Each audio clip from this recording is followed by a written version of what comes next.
What's up everyone, it's Jade here from Jade's Corner, and we're back with another Teen Wolf related video. Today I'm going to be teaching you how to properly power scale Teen Wolf characters from the MTV Teen Wolf verse.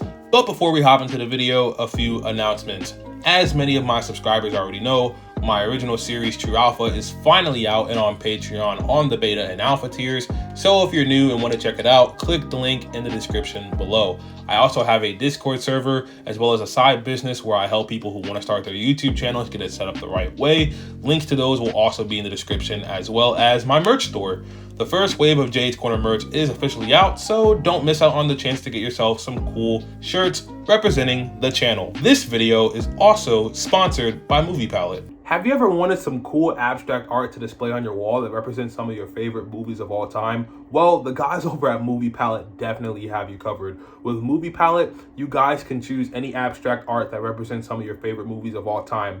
The Movie Palette that I have represents my personal favorite film of all time, the amazing Spider-Man starring Andrew Garfield and Emma Stone, of course. Use the code JADE15 in the description to get 15% off your next product, whichever Movie Palette you choose to buy on their website. And once again, shout out to the guys over at Movie Palette for sponsoring this video. And with that all said, let's continue on with the main topic of the video. Forget everything you think you know about how powerful you think your favorite Teen Wolf characters are. Listen to what I'm about to say. All these years, you've been watching the series, you've been deceived by the creators. What?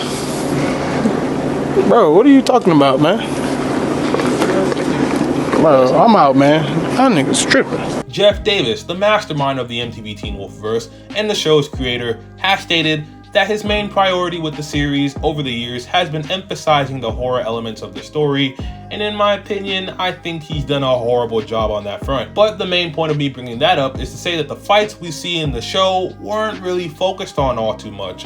That's exactly why Scott versus Douglas happens, or Liam versus Hoechlin happens. Fights that absolutely should not be taking place whatsoever, and characters that should not be fighting characters that are way stronger than them. This is what we call inconsistent power scaling, and it's basically the act of characters performing feats that aren't consistent with what we know their power level is supposed to be at. So let's learn something new. I'm going to be taking the most famous example of power scaling, or in this case, bad power scaling in Teen Wolf, and using this fight to teach you how to go about power scaling and properly assessing how strong Teen Wolf characters should actually be, rather than go based off the piss poor job the show did of showcasing who is stronger than the other. Alright, so let's start off with the fight that I've talked about extensively over my 5 years of covering Teen Wolf online. The big showdown in Riders on the Storm between True Alpha Scott McCall and Tribrid Garrett Douglas. If you don't know which episode this fight took place, it was season 6 episode 10. I can easily tell you who should have won this fight without question: Garrett Douglas. There are no ifs, ands, or debates on this. Douglas should have dominated Scott during that entire fight, and to add on to that, it should have most definitely been a group effort to take him down. Some of you in the comments already know how to scale properly and 100% agree with me that Douglas should have won, including some Teen Wolf YouTubers such as Hoaxes Productions and Crowheezy. Shout out to the two of them. So let's analyze this fight. First, we need to talk about Scott and his capabilities at this point in the series, and why he shouldn't be anywhere close to Douglas in terms of power at all whatsoever. Let's look at what Scott was able to accomplish the previous season. Scott had 3 main threats to deal with in season 5: the Chimeras, the Dread Doctors, and the Beast. How did Scott do against each of these threats? Let's go over it. Scott, when handling the Chimeras, handled himself pretty well for the most part, although in my opinion, because we know how strong Scott truly is at this point in the story, he should have been able to curb stomp every Chimera, including Theo. The only reason Scott ended up being killed by Theo is because he's a smarter character than Scott is. Scott, while dealing with the Dread Doctors on the other hand, oh hell no! This is bad. This is very, very bad.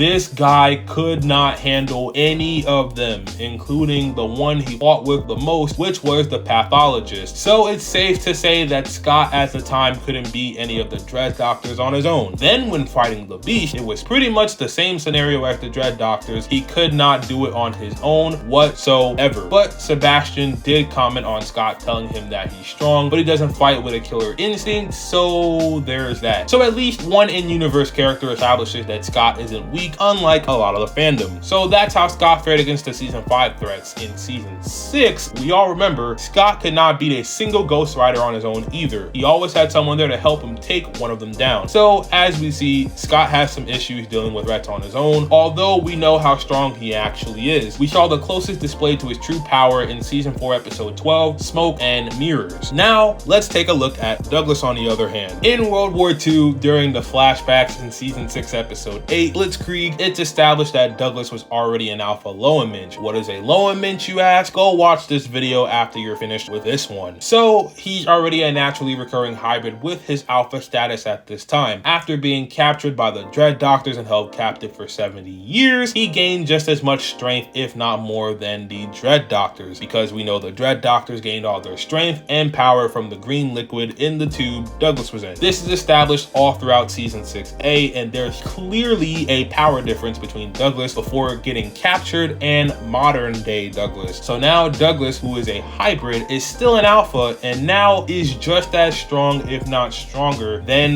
the Dread Doctors. And I'm talking about all 3 of them, all of which were easily dispatched of by the Beast. Besides, I want the power of the Wild Hunt.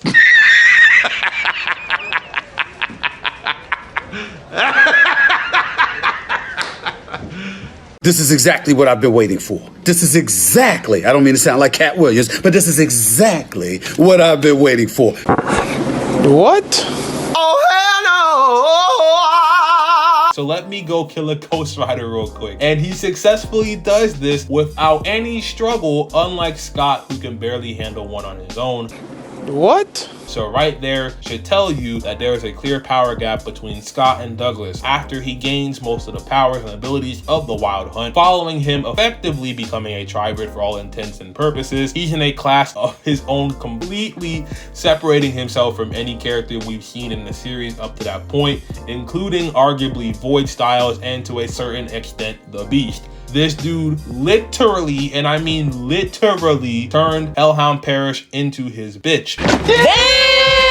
Doing his bidding under his control for multiple episodes. The same character who was the second strongest character under the Beast in season 5. Absolutely ridiculous. If you want to see just how strong Douglas actually is, check out this video. But for the sake of this video, you see how I broke down multiple facts and feats and analyzed how Douglas should be able to destroy Scott in a fair fight. That's how you power scale Teen Wolf characters. It's a combination of multiple things. If you want to see me power scale all the Supernaturals in Teen Wolf, check out my power scaling series. Season 2 power scale will be coming soon. You have to use your own judgment and intelligence on top of the fact that you need to analyze feats, statements, and your own knowledge of the show and its lore to truly scale the characters properly. Because these writers don't care about that, I could have used other examples to explain how to power scale, but I think that this classic example used by me gets the point across perfectly. So hopefully it wasn't confusing and you come out of this knowing how to properly power scale Teen Wolf characters. But if you guys did enjoy this video, make sure you leave a like. Also make sure you guys comment below all your thoughts and opinions. I like to read all the comments, so I will definitely read and respond to your comment when I have the chance. Subscribe to the channel if you haven't already. Make sure you guys turn on post notifications so that you never miss a future upload from me. How you do that is you hit the bell icon and set your notifications to all. We are trying to get to 10,000 subscribers by the end of this month, so if you can help us reach that goal, that would be greatly appreciated. I'm Jades Corner. Make sure you guys have a great rest of your day or night whenever you're watching this, and I will catch you guys in the next Teen Wolf related video. Deuces.